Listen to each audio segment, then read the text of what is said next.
Hello and welcome back, guys, to the Riot International Invitational Finals. I am Pulse, I am joined alongside Metas, and as we launched into the champion select and bans, we immediately dropped out. We just got massively trolled there, dude. We were like, oh, let's go, go, go. And then suddenly they just drop out. Oh, they're back in again. So it is going to be the picks and bans coming out here, Pulse. You were casting the first game with Spuddington. I didn't quite catch that. What was the score? 2-0, I believe. Yeah, it was 2-0 going out to Dragonborns up against GF Gaming, and they won both games pretty confidently. It didn't go too well for them both games. It was kind of just GF Gaming being pushed in, and then being sieged, and then being ultimately taken out. They weren't complete stomps, I wouldn't say that, in any means necessary, but I wouldn't say they were equal games, let's put it like that. Oh, okay. I was a bit caught off guard because I thought I had another hour to kind of do stuff, and then suddenly it's like, oh, best of 3-2 starting. Get yourself in there. It was a bit of a strange situation, but we are into the picks and bans here, Pulse. We've seen Mouse Sports plenty of times at the US Challenger Series. In fact, getting through to the finals recently in the US Challenger Series number 7. So they're on good form right now. But this is going to be an interesting game for me to watch. I don't know a great deal about TT, if I'm entirely honest. Yeah, not really seeing too much from them at all. I'm not recognizing too many names either from what I've seen personally, so it'll be interesting to see how TT match up against Mouz, as you said, who have been so dominant in the US Challenger Series, and probably one of the teams we know more about, or at least you do, Metas. I haven't been around too much in the last couple of weeks, but we at least know where both of these, well, at least Mouz is coming from. Yeah, that's very true. They are a very strong team, and it's going to be interesting for me to see how this one works out. Already, the bans are coming through: Jarvan, Lux, Nunu, Rumble, and Kha'Zix. Nothing too out of the ordinary, although I would say that Lux is not a ban you see a great deal of. Having said that, though, Moopsaw does play an exquisitely strong Lux, so it's going to be targeted towards him for sure. Yeah, and with these banned champions coming out, that's of course left Thresh open, and if Thresh isn't banned, he's definitely going to be picked, and that one will be picked up immediately. Also interesting to note is that none of the AD carries have been banned that we've seen a lot recently. So Varus is open, Draven's open, and Ezreal's open as well, which you saw last game, and actually worked out really well for one of the teams. I think it was Dragonborns.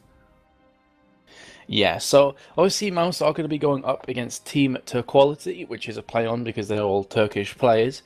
So that's one of the reasons we haven't seen a great deal of them, Pulse. They haven't been taking part in our EUS Challenger Series thus far. So it is definitely new ground for me. Thresh being the first pickup, Jace and Elise looking like they're going to be taken from Team Turquality. And interesting picks, because Jace is one of those kind of characters that's very versatile. You see him played a lot in mid from people like Extinct. We've seen him played at top from Autocannon. But right now, it's actually going to be taken with Smite.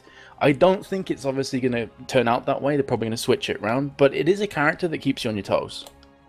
Yeah, very, very versatile, in the same way that Elise is as well, because Elise, we've seen her top lane, mid lane, jungle as well, and in fact the games that we've seen today have actually both put Elise up in that top lane, and she is a very, very dominant laner.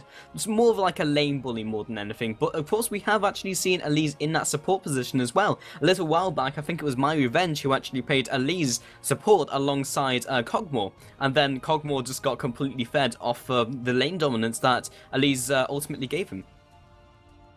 Yeah, Elise again is a very versatile champion. So Tyrese is typically their support, I believe, so it could very well be an Elise support. On the flip side, though, with Zac not being banned out, he is going to get taken here, which is interesting in itself, Pulse, because it can be played in jungle, but you would expect to see Nautilus filling in the blanks in jungle. So therefore, I'm assuming that it's going to be Zac top. However, I believe in the last game, Shushei took Zac mid, is that correct? Yeah, we actually saw Zac mid with Suche actually playing that one out, and it actually worked out very well. Yeah, so I would expect to see it at the top lane, but of course things can switch around. In the meantime though, TT are going to be opting for a potential Nami and Quinn pickup, which in itself, I'm kind of curious about if they will go for this. Of course, if Nami does get locked in, you have to assume that Elise will not be filling in the support role. And Quinn as a whole, we've seen her played at top lane a few times, Pulse, in the US Challenger Series. Didn't work out too bad. But what are your thoughts on Quinn as a whole as a champion? Because it's not one of those characters we see a great deal of. Yeah, right now, as an AD carry, which you kind of expect Quinn to be fitting in that role, I mean, that's definitely what she's been brought out as, she doesn't fit it incredibly well. She has a strong, at least early laning phase, because she has so much damage coming in from the Harrier and the vulnerability debuff that she puts on her target. However, her ultimate doesn't give enough reward for the risk you put yourself in for being an AD carry and putting yourself in melee range. You basically get extra attack speed, but that's linked to her W, and you don't want to be maxing the W because that's heightened senses, and that's really just for scouting, in the same way that Ashe doesn't max out the Hawk shot. So Quinn right now just isn't in a great position. I don't know if it's just kit or just how she transitions as well, and it probably is a result of that. She's not in a great position, and as a result we do actually have TT just swapping that one up to Caitlyn. Yeah, Caitlyn, much more standard known AD carry. At the bot lane, a lot of harassment, a lot of poke damage as well. And when you get towards mid to late, incredibly scary if fed. Flip side though, Sarasque is going to take the AD carry of Varus for Fu Sharp. They will be switching that one across, I'm fairly confident. And Moopsaw is going to be locking in the Karthus. So lots of damage, lots of threats coming out from Mouse Sports. I believe a lot of questions will be answered here with Team Turquality's final pickup, because Jace is still kind of an iffy one, not too sure if it's top or mid. Nami also could potentially be played in mid lane, I guess. So with this Shen, does that really answer a lot of our questions? Shen probably in jungle? Honestly, I don't think it does here matters, because Elise could go in jungle, Elise could go mid, Elise could go top. Same story with Jace, same story with Shen. So, yeah, very interesting team in the sense that they could put anyone anywhere, and then Mouz are just there thinking, well, what do we do? Do we expect a lane swap up? What can we do? So, either way, they should be in a good position. I mean, they have Thresh, they have Karthus. Karthus could be bullied around by some of those picks, but the bot lane is quite solid, in the same way that Zac is solid as well. He's got pretty good wave clear, he can farm on the turret pretty well. So we'll see how these work out, but either way, if they do have Jason and Elise, those are some pretty solid laners. Yeah, the switch-ups are starting to come down here, so it looks as though for Team Turquality, Elise is going to be in jungle, Tyrese is going to be taking Nami's support, and I know that Nisus is their mid laner, so it looks like it's going to be a mid Jace. So some of those answers have been given to us finally. So, Pulse, what are your thoughts going into this game? We've seen Mouse recently playing extremely well against teams like Heimerdinger's Colossi, who've been dominant over a lot of the European tournaments sub-LCS. So I'm quite interested to see how this is going to go. Apparently you did just have your mic muted, so are you back with us again? Yeah, that was just my own stupid fault. So, yeah. So, okay, we've gone past making fun of me. So anyway, we will be jumping into a quick break until we get back into this game between TT and Mouse Sports. Be back soon, guys. Stay tuned.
Hello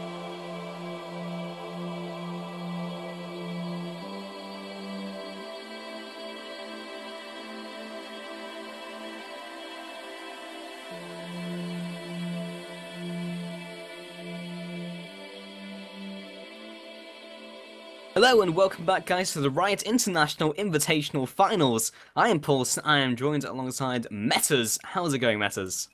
It's going good, dude. I just wish we weren't on this pause screen. So we are alongside you guys, raring to go into this game number one, best of 3, 2 of the day between Mouz Sports and Turquality. And I'm really looking forward to this game, Pulse. As we said earlier, obviously with Turquality being a Turkish team, neither of us know a great deal about them. We've got a lot of experience with Mouz, not so much on TT. So this is going to be somewhat of an eye-opener for me. I'm very interested and excited to see what TT can bring to the table.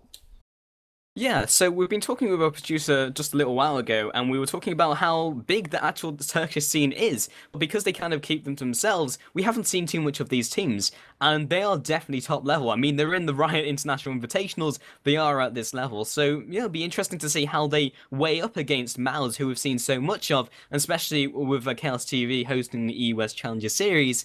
Yeah, it'll be interesting to see how these two teams face off against each other.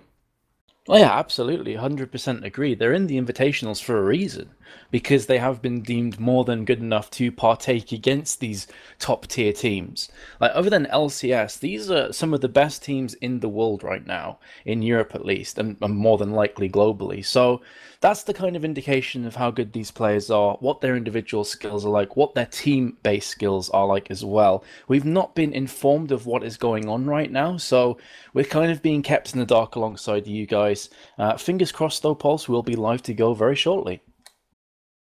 Yeah, indeed. So there's not too much we can talk about in terms of item builds because no one's actually bought anything yet, but I believe it was just someone on Team Turquality who just said they had a DC, and just as I said it, we do have a reconnect coming in from Halpern.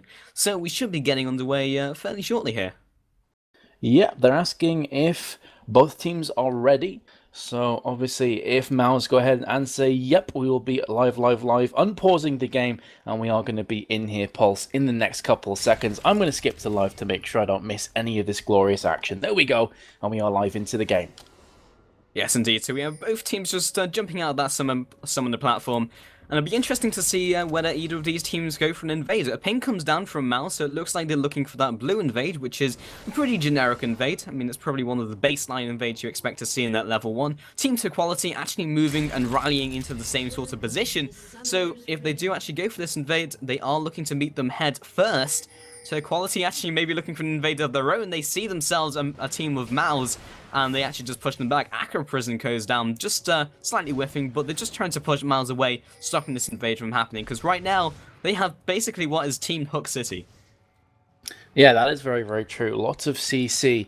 Nami has been played to a great extent by supports like Thalox as well. And really with the Aqua Prison and the Tidal Wave, the amount of CC coming out in teamfights is just astronomically huge. Tidal Wave's got a huge range on it, and it's very much wide. So it's going to pretty much go through the entire lane and just hit everybody backwards. Definitely one to watch out for as we progress into this game. And I actually like the pick of Nami a lot against Kikis's Zac here, because he's going to want to jump in and let's bounce, and Nami's just going to be like, nope, go away, get away from my back lines. Yeah, they have a really nice peeling team comp, as well as having a lot of burst damage as well. They're super strong in the laning phase. They have Jace, and we have Elise in the jungle. Maybe expecting to see that at top of mid. We were talking about this during the Champion Select. But Shen's going to be pretty happy in that top lane just to kind of farm it out. Very difficult to push a Shen out, and on the flip side, easy for the Shen to push someone else out because he has so much sustain. He has the feint, he has the Vorpal Blade as well. But in that jungle, Ali's probably looking to be quite aggressive. She's a very aggressive, more ganking jungler as well as being very sustained with those spiderlings and with a percent damage on her skills as well. Yeah, and interestingly enough, the Mouse dual lane at bot is not going to be lane switching this one up. We've seen Fu Shop and AOD opt for lane switches plenty, but clearly feeling like they are able to go toe-to-toe with Caitlyn and Nami. That is going to leave Shen against Zac at top lane, and of course, Jace and Karthus finally will be occupying the mid role. Now, Jace is going for a slightly unorthodox Jace build, I guess you could say. Lots of Jaces will start off with Fairy Charm, a ward, and then lots and lots of pots. So going Doran's Blade first is going to make him tankier, deal more attack damage with his auto attacks, but he's going to take a bit longer to be chugging through those Tear of the Goddess stacks when he finally picks it up. I'm assuming that's the way he's going to go. Muramana eventually is just such a huge core item on Jace. Yeah, it's interesting here, Messers, because before we were talking about how it's interesting to see a well-known team, at least from our perspective, but hold that thought for a second, as we have the gank coming in from Halpern up at top. Elastic Sling Shot comes down in huge range, will just keep himself alive. But going back onto that point, it's interesting to see how they weigh up, especially in terms of item builds, because I know different regions kind of, get their own sort of style, and actually having Jace start with that Doran's Blade, something you see in that bot lane with the AD carry, but with the Doran's Blade, it's more like an all-in tactic. It's like, I have this damage, I have the extra health, but I don't have any sustain, I'm gonna have to be able to trade. And just for a second, we do have Halpern maybe looking for another gank up the top, looking for round 2. Taunt goes down as well, huge damage coming in from Venomous Bite, Spiderling's ticking down as well, Repel comes out, actually lands onto Kickers, but Kickers will just be alive and kicking, and of course he still does have that passive as well. Yeah, that was a beautiful escape, flashing and then slingshotting away instantly afterwards. One of the downsides about this build from Jace, though, that I can already foresee, is he has no ward coverage in mid. So, especially against a jungler like Cyrus Q, on Nautilus as well, which is just basically a ganking bot, I am quite worried for Jace here. He doesn't have a lot of vision. He's going to be playing a lot. In the meantime, though, actually at top lane, with the flash down, they are super camping Kikis out. He must be feeling pretty sad right about now. But I do worry, going back to my initial point about Jace here, he's going to have to play very, very safe back towards his own tower, because if Nautilus gets in with a gank, he's going to be by and large blind. Yeah, and up at that top lane, it was just Elise ganking 4 or 5 times. It was just like, look, bud, you are going to have to recall. And, well, Zac did indeed have to do so. He's currently on 15 CS to 26 coming out from Faldrin. So, they are looking in a very good position. As we said before, Shen is a fairly dominant laner. When he gets ahead, he kind of stays ahead. It's very difficult to push him around. And he will be recalling himself, and Zac's going to have a slightly harder time CSing under that turret. Yeah, lots of pressure being put on Caitlyn at bot there. A nice flay coming in from AOD. Very, very aggressive. And that's pretty much what Fu Sharp and AOD like to do. They want to be in the face of the opposition. And picking Thresh Pulse pretty much gives you free range to be aggressive. He has so much CC alongside kind of a natural tankiness about him, especially when he starts to pick up those souls. So it's allowing Fu Sharp and AOD to push back the bot here, and they're actually going slightly ahead on CS. However, they need to be careful because Elise is in hot pursuit at bot lane, showing a hand a bit prematurely, and at the bot of Fu Sharp and AOD will be A-OK pulling themselves back. Yeah, you basically hit the nail on the head there, Metas, and basically why Thresh is so coveted, because he is able to get aggressive, gives you everything. He has poke because he has a longer range than we support, 475, so he basically has a ranged auto attack as well as packing a huge punch as well. With that extra damage. In fact, on the Flay now, that's the Flay passive, and actually lands the hook as well. Cyrus Q may be looking for this gang. Flay comes down as well on that lance, and Dark passive coming into great effect. Cyrus Q looking to follow up, but doesn't quite connect the dredge line, and Riptide comes down, and Therese will just back off as well. But lots of aggression going down, and it looks like Caitlyn not having too much of a fun time right now, as Faldrin gets aggressive onto Kickers at top lane, but just going to go ahead and back off. Yeah, lands the taunt, but doesn't want to follow that one up. That's one of the main strengths about Tyrese and Nami in this case, although another death sentence has landed, lots of damage being put down, but not enough to really scare Tyrese back towards the spawn area. Either way, I think Nami is a deceptively strong support lane. In the meantime, at top, actually, the passive has gone off, but it's been enough damage to chain off the Requiem, and that is going to be first blood at nearly 7 minutes to Moopsaw's Karthus in mid. That's bad news for Team Turquoise at the moment. Team Turquality, I should say Turquoise. Good game, Vince. Well played.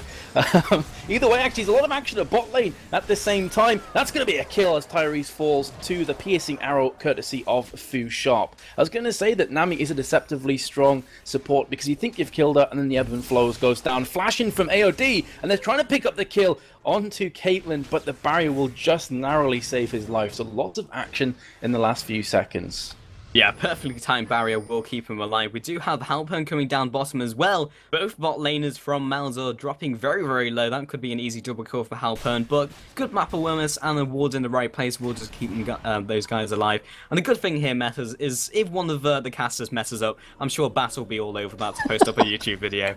Yeah, so, Team Turquoise, I knew I was going to say it eventually, like it was going to happen, but Team Turquality, I apologise wholeheartedly to the Turkish team here, but either way, they find themselves 2-0 down and 1.4k gold down, so it is looking pretty precarious for them right now, Pulse. The early signs not looking good, but it's still very much the early game. They have a lot of scary champions, so if they can start to chime together and make plays, they're not out of this yet. Cyrus Q getting caught from a shock blast, but will pull himself back regardless. yeah, so Mouz looking to be quite on point right here in this game, or at least in the early game so far, about 1,200 gold ahead, just moving up to about 1,100, but they are in a good position all over the board. All the lanes are going pretty well, apart from maybe top, but in fact Zac has actually pulled ahead of Shen in that farm, even despite those early ganks coming in from Elise and large amounts of pressure as well. Do get Mouz looking to be quite aggressive against Jace. Exhaust comes down as well, bats him away with a thundering blow, following with these lay waste. Flash comes down as well, ticking down with that damage from Defile, and more lay waste will just finish that one off, and another kill coming in for the hands of Mouz. We do have some aggression down the bot lane. The damage coming onto Therese with the box coming out as well. Another hook lands onto Lefillion. First shot following up a nice Dark Passage will secure that kill with another auto attack coming out from Varus. Oh, that was just beautiful play from AOD there. Landing death sentences galore. The box landing on both the duo lane for TT. And again, we're getting a hyper-aggressive Kaostv going in here, forcing Repel onto the Wraiths. And just so much presence from the mid laner. Meanwhile, Cyrus Q goes to bot, is going to be trying to force down the bot tower. And already we've got a bit of a deficit creeping in, Pulse, with, you know, 2.9 or 2.8k goal difference and 5-0. But more importantly, both the AD and AP carries for Mouz are having a field day, 3-0 and 2-0 respectively. Yeah, it definitely does look like it's starting to stack up all over the board here, Metas, and Karthus already 2-0, Varus 3-0, and the nasty thing with Karthus is that as soon as he gets fed, it's very difficult to deal with him, because take him out, Death Defile will come into effect, and he's just going to be all over your team for another 7 seconds. So we do have Mouz looking to get aggressive onto this dragon right now, and there's very little that Team Turquality can do about it. They're just too weak to really contest, and they don't have the vision. Yeah, and suddenly in a heartbeat, in the blink of an eye, 2 global objectives fall as well, bot tower and Drake, so woes continue. I'm just having a quick look at if any of the lanes are currently winning or, you know, dead on even. Top lane, Kikis is ahead on CS, and also Shen has, of course, died. Mid is looking precarious for Jace. He finds himself 13 CS behind, but against a 2-0'd up Karthus, and well, bot lane is pretty one-sided right now, so they're going to have to really pull themselves together in the mid-game here, Pulse, to pull themselves out of this hole, because right now it's just not looking good. Yeah, for sure. And the good thing, however, about Team Turquality's team is that they do have a pretty good mid-game setup. They have Shen with the global presence, they have Nami who's highly maneuverable, along with Caitlyn and Jace. And Elise is pretty fast as well in that spider form with the extra movement speed, so if they are going to mobilize and maybe go for an objective, fight it out in a skirmish situation, they can very, very quickly bring themselves into contention and get into a nice position, maybe where they're able to basically turn the odds as well by having more people in the right places. But they definitely have that type of team which can do so. So we have basically just everyone going in for another farming fest. So far it's really just been the lanes playing these kills out. It's more been the lanes more than ganks. The ganks come in, they do a bit of damage, they back off, and then the lanes start doing some work. We do have Cyrus Q sniffing around mid, along with Elise as well. Yeah, I was thinking about it, but it's not really going for anything. And having a quick look on the ward coverage here for TT, Nothing too great. The one on Drake, Tidal Wave has came out. They're going to be catching this side of Fushop. In fact, no, it won't, because the Dark Passage, the Lantern, comes to his rescue. Now, Rescue is finally gone back into mid to face off against Nasus or whatever, and it's going to be pushing on pretty heavily. Actually, might be going for this. Kill's been pushed in with the dredge line and the depth charge as well. Stand United has been used, but here comes Requiem. It is going to be a kill, but is it going to be at the cost of his own life? No, it's not. So, really nice play coming in from TT. Jace getting a kill.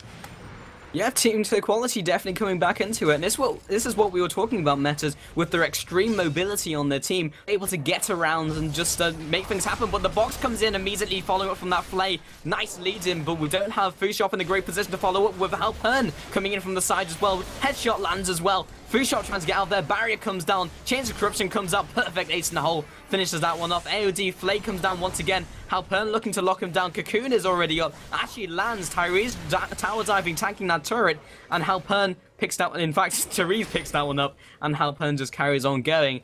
And that's another 2 kills and 3 kills in quick succession here, Metas. All of a sudden, looks like TT in a good position, maybe to turn this one round. Maybe, but Cyrus-Q's found himself a Spider's not going to be chasing after Elise. So it is going to mark the end of that. But as you say, yeah, 3 kills in quick succession. So going to give Team Turquality somewhat of a bit of a confidence set. Bit of a confidence boost. Wasn't looking too good up until that point. Now pushing the bot lane themselves. But interestingly enough, I don't know if it's a client bug, but Shen has a mana potion. That's not something you see a great deal of. I'd say it's certainly unconventional here, Metas. I mean, we were talking about how the Turkish teams might do it differently, but, you know, Manaport and Chen, I mean, that's very different indeed, but maybe they've got some sort of tactic to it, I don't know. But, as you said, it might be a client bug. We'll maybe talk to them after the game about that one. But we do have Mouz just picking up that blue buff, and Jace sieging down the mid turret as well, so he is going for a pretty similar build to the sort of blue build Ezreal that we see, and it definitely works on Jace. He has all the right components which will definitely synergize alongside that. So, yeah, looking to get more of a pokey composition. They have the Caitlyn, they have the Jace, and then they have good engage when they want to go for it as well. This is actually a very similar build to I saw in NA LCS with Kiwi Kid, running a very similar build, I should say, on Jace, going for the Spirit of the Elder Lizard, and then going into the standard kind of Jace build. So I'm going to keep an eye out on this one. It's always good to see different, you know, builds coming up, but actually at top lane, Let's Bounce has been used. Taunt back towards his own lane though. Meanwhile, Elise will be landing the Cocoon, jumping on in with all the abilities to boot as well. Kikis is in hot water right now. He does have his passive up, which is somewhat of a saving grace, but can he manage to get away? Repel used beautifully, and a nice elastic slingshot through the wall. Beautiful escape from Kikis. Yeah, meanwhile, bottom here, Metas, we do have the Tidal Wave coming down. The flash comes over the wall from Caitlyn as well. And that's one of the longest chases in the world, chasing them down from basically where they were, down towards their own turret. And ultimately, the Tidal Wave did push them back. Good flash over the wall, kept themselves safe, and committed 3 people down there for quite a significant length of time. But in fact, we do have Mouz just gonna convert this into a middle turret with that bottom lane forced to head on back. So AOD leading the charge down here, along with Halpern just coming around the corner, maybe looking to defend his middle turret, because 2 turrets in a row not gonna spell good news for TT.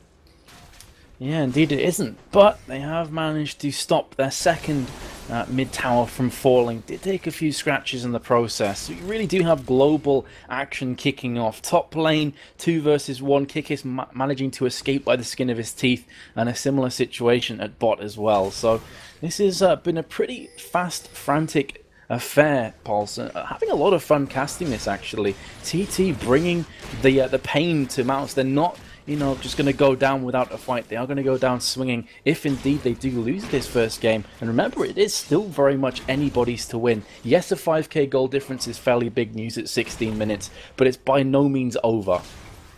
Yeah, and they definitely have the components to come back into it. I mean, they are doing pretty well in terms of picking up some kills, and all they really need to do next is just convert it into some objectives.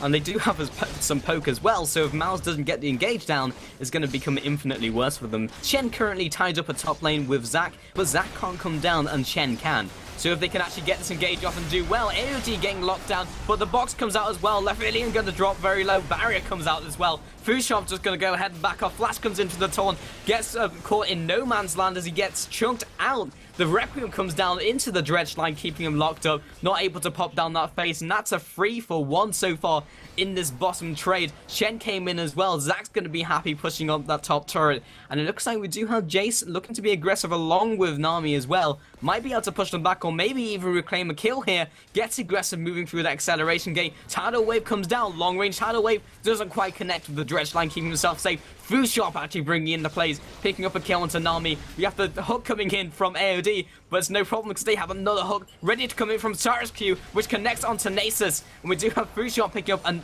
I want to say another kill, but Cyrus Q just going to go ahead, pick them one up with an auto attack. And meanwhile, at top lane, Pauls, look at Kikis. He's going to be picking himself up a tower. So that was effectively a 4 versus 5 that they won, and then a tower on top of that. It's just looking pretty devastating from TT's perspective. You know, they are on a downward spiral, absolutely no question. Hemorrhaging gold, hemorrhaging towers as well, and global objectives like Drake. So it's not looking good, Pulse. Do you feel that they're already down and out here, or can they mount a comeback? They are a long way behind, though, especially at 18 minutes when you consider there's 8k difference.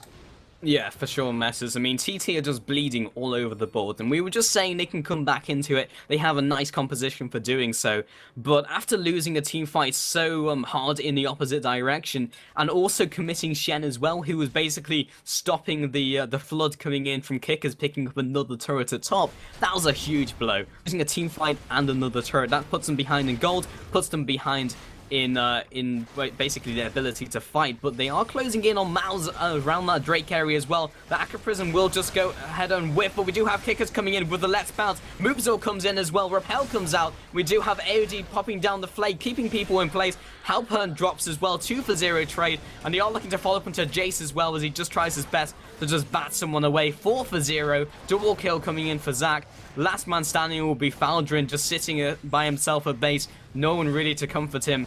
And the blue team picks up another objective in the form of Drake, and all of a sudden it's just snowballing out of control, as you put it out before, Metters. It is definitely. Snowball is gathering momentum, flying down the hill. A bit of an avalanche, you have to feel, is going to be following here. Another pause comes in from Team Turquality. Not too sure what's going on here. We'll update you as soon as we find out. Apparently, Shen can't connect at the moment. He's having some problems. So hopefully it's nothing too serious. But, you know, even if Team Turquality somehow in the next 5-10 minutes win a plethora of team fights, they still have a very, very fed Karthus and Varus to contend with. Varus's items already at 19 minutes, Bloodthirster, Last Whisper, and has another 800 gold in his back pocket. Whereas you look at Karthus, he's got 1.2, 1.5 actually, 1.2.5k gold in his back pocket, 202 CS at 19 minutes, and 5-1. Like, it's just so ridiculously scary to play against that I can't see how they can patch up these wounds, Pulse. I can't see how they can bring themselves back into the game. Yeah, there's so many parts of Mouz's composition which are going to be a threat no matter if you focus someone else out. You take down Karthus, he's going to carry on hitting you regardless. Take out Varus, you've still got Karthus, you still have Kickers on that Zac. It's just very difficult to deal with, and it's a very difficult composition to deal with when they're ahead, which in this case they happen to be so. It's just looking very difficult. I mean, in these situations, we always say, well, it's all theory craft. When we get into the execution of the team fights, anything can happen.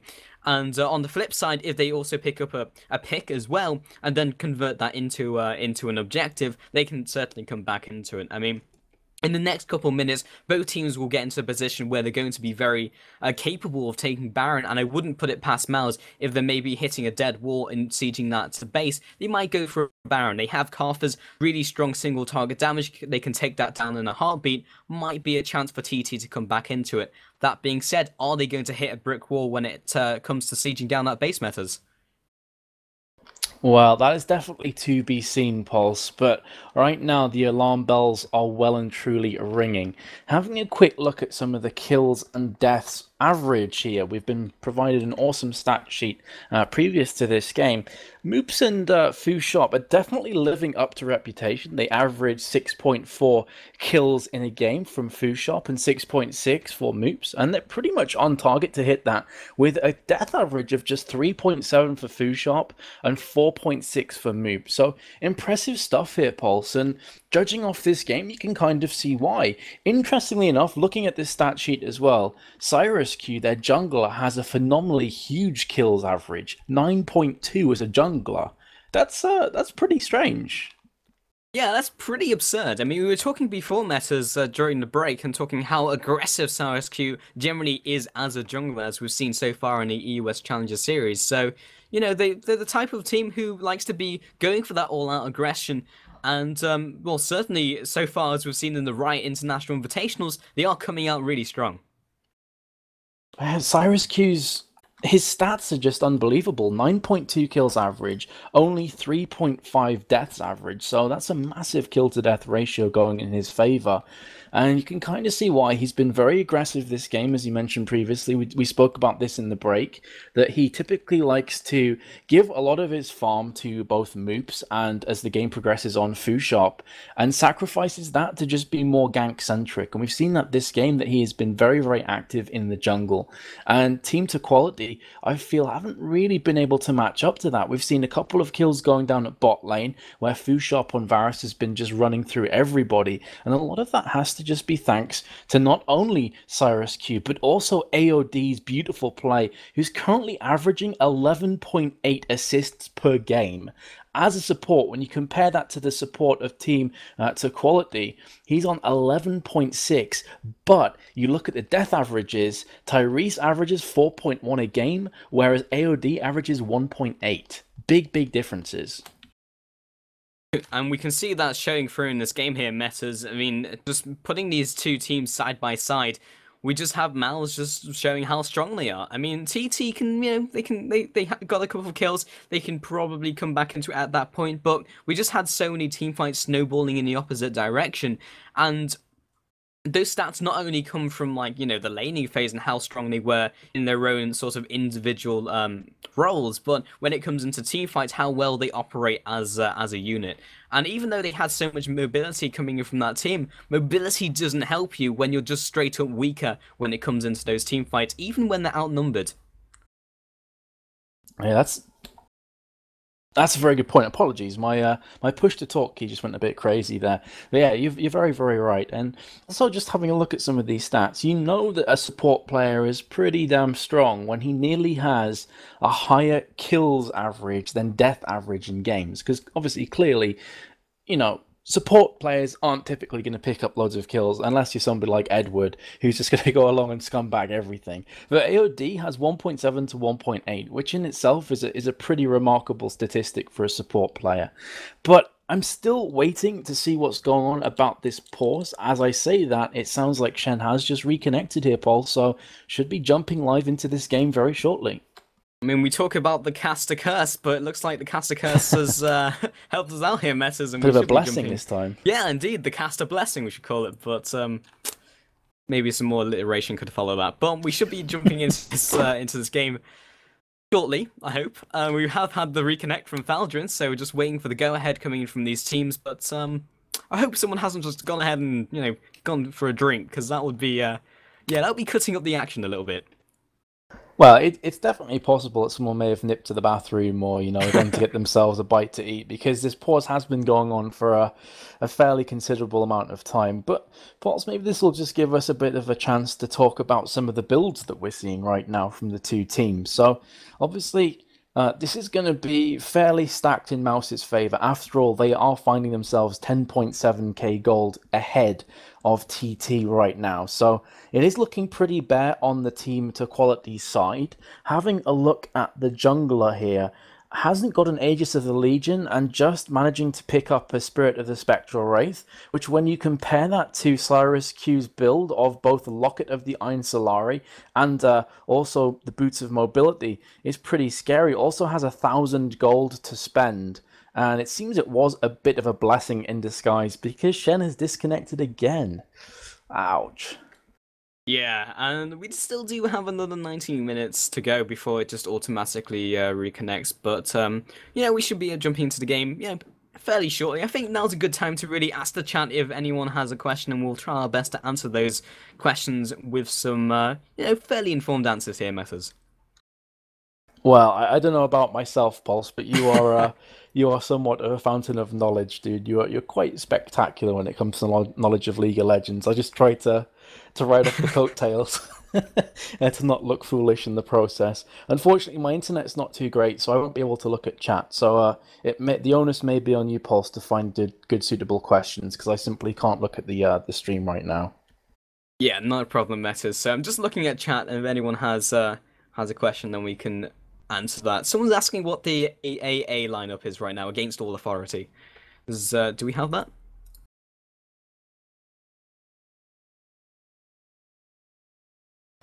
Yeah. Yeah, we actually do have the stat sheet already made from Bass. So their lineup is Glucose at top, Lego My Ego mid, Shipper is the support player, Suchi is the AD carry, and finally Amazing in jungle, who was, of course, previously for Peculiar, but they had some switch around. So Amazing now in the jungle. I hope that has helped you. And they are due to face off tomorrow, so it's going to be quite interesting. Yeah, someone in chat saying, commentators, do you even rift? I mean, like, my arms are like gelatin, so, I mean, I can't speak for myself. Messes? Did he say rift or lift? Rift. Do I even rift? I'm not even sure how to answer that. I've played League of Legends. I haven't. I guess the answer is no, realistically. Yeah, I'm sorry, I'm like guys. A blob. Sorry to disappoint. Yeah, in fact, they did base the champion Zac on metas, so... It's true, I'm also green. Go figure, huh? Yes, indeed. So, I mean, I'm not really considering having anyone's babies at the moment, Metas. I don't know about yourself. Having anyone's babies? That would be impressive as I'm male. I don't even know how that would work. We are live again, though, Pulse. League of Legends. Yeah, I'm drifting away from some of these topics coming out from chat, so Mouz are just going to pick up the blue buff, heading in position to move on to this next team fight, because that will definitely ensue pretty soon into the future. And we do have a ping going down onto the red buff from TT, so AOG just going to go ahead and ward that one up, and in fact just take it himself, because why not? I'm the support, get some, and yeah, fresh with red buff. Not gonna get away from that one anytime soon. Indeed. Plays, death sentences, boxes, and on top of that, hey, have a red buff just for good measure. So it's actually taking this one down relatively fast. Here comes Kikis from the side, though. Kikis will be taking that one down. And they will be pulling themselves away. I say that, but actually Mouz is coming in from the side. Repel has been used, trying to escape. In the meantime, Shin gets away, but a beautiful death sentence and slingshot in conjunction with each other. Synchronized ganking from Mouz. And they are going to be taking down the kill onto Thaldrin's Shen, who just came back from disconnects. He's probably feeling sad, now feeling a bit worse. And with him down for 30 seconds, they may very well try and push this inhib tower down.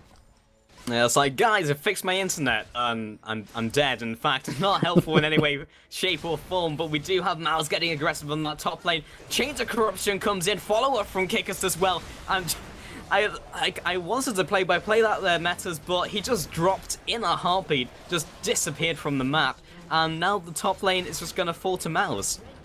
Yeah, it's hard to do play-by-play when someone just gets creamed in front of you. And I mean, there is nothing realistically that Jace could have done. He just got caught and he was dead in a heartbeat, as you mentioned. And the inhib has fallen just after 20 minutes. This is a best of 3. Remember, if you have just joined us, this is the Riot International Invitational Tournament.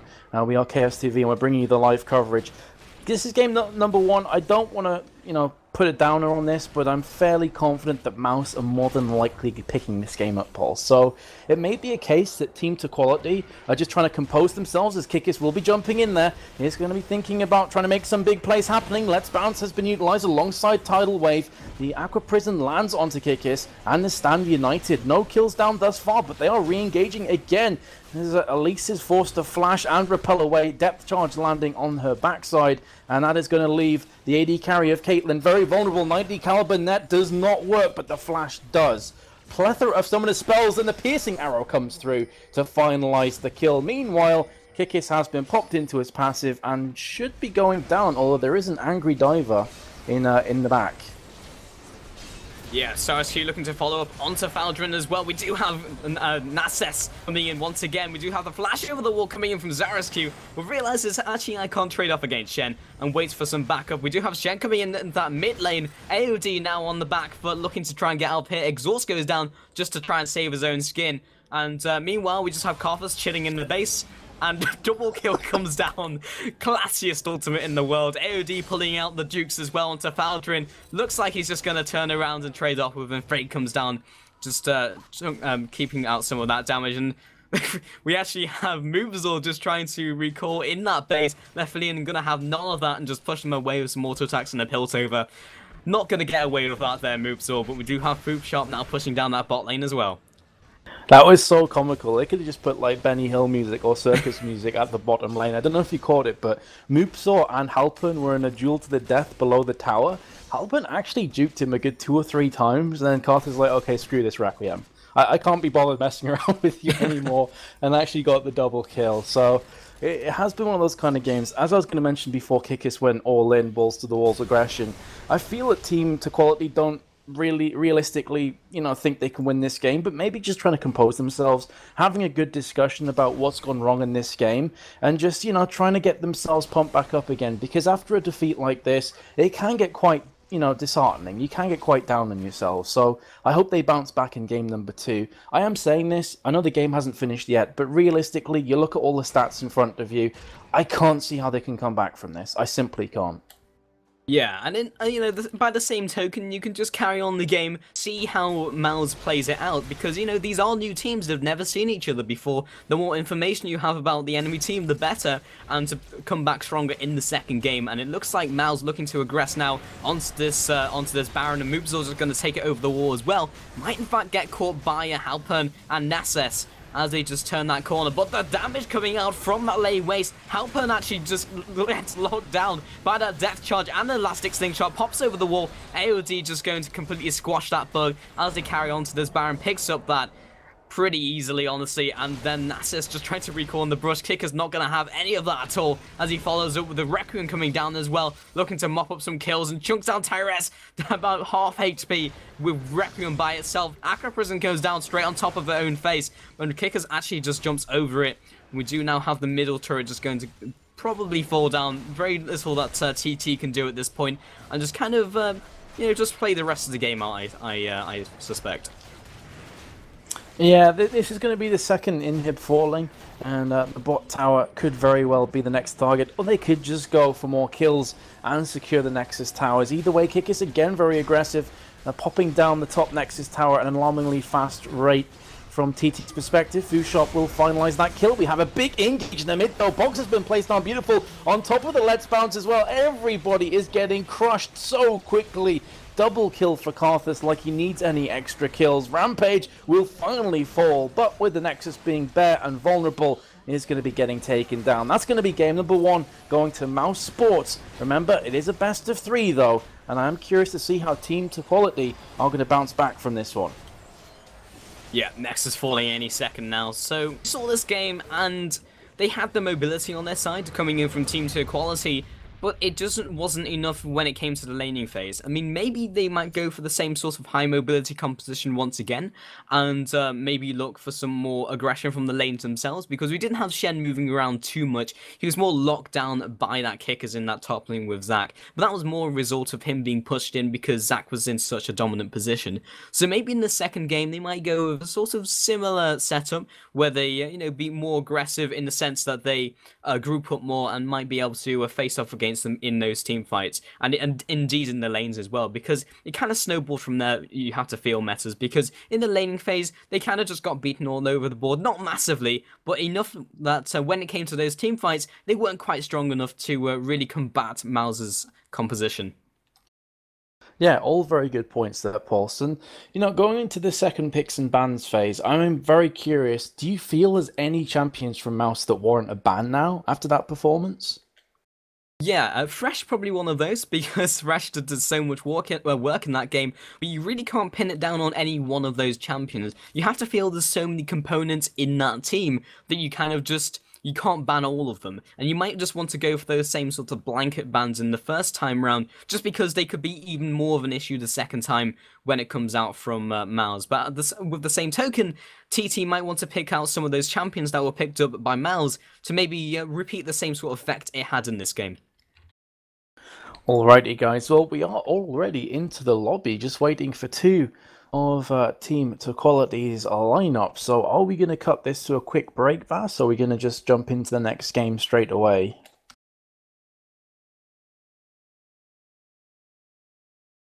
Okay, so we are going to go to a very quick break, ladies and gents. When you rejoin us, we'll be live for game number 2 between Mouse Sports and Team Turquality. We'll see you right after this.